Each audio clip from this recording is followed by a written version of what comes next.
choppy day overall in here for Amazon. We're looking at the weekly chart right now. We ended the day 208.47.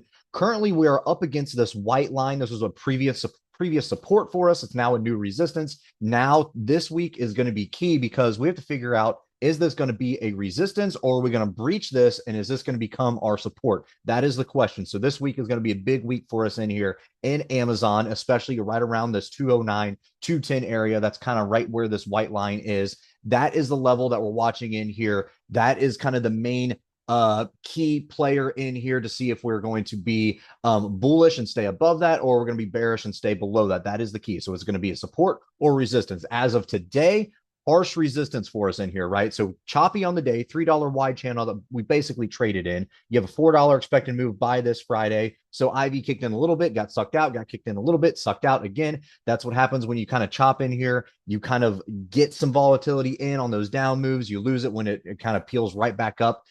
So that is kind of what is to be expected on choppy days like this. Like we said, again, $3 wide channel. So decent size moves in here. So you could have played it either way a couple times in here and made money. But again, that 210, that 209, 210 resistance was pretty harsh for us in here. So it looks like we're going to need some volume and some good momentum in here to kind of push us over that.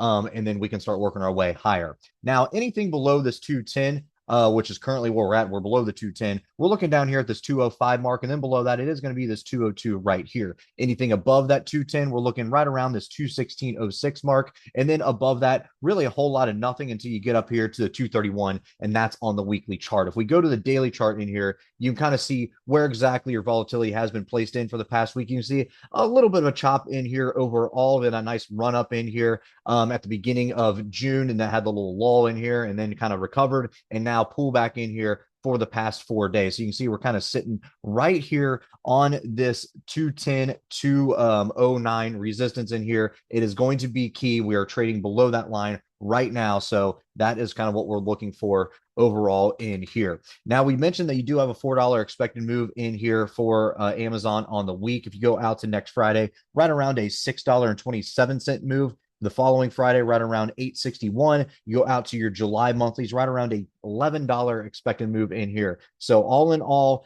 choppy in here on the day. We're going to see what happens, but that 210 mark, basically that is going to be what we're looking at. That's kind of where this white line is trading in here currently on this weekly chart. So that is going to be the major player for us in here. Again, anything above that, that's going to be your support. Anything below it, that's going to be our harsh resistance. So we'll see what happens tomorrow. And depending on how much we gap up or down, 205, 202, and 216, those are your levels you're going to be looking for in here in Amazon. All right, guys, if you like this video, make sure to check us out on all of our social media. We also have a Discord service if you are interested, and you can find all of our socials in the description below.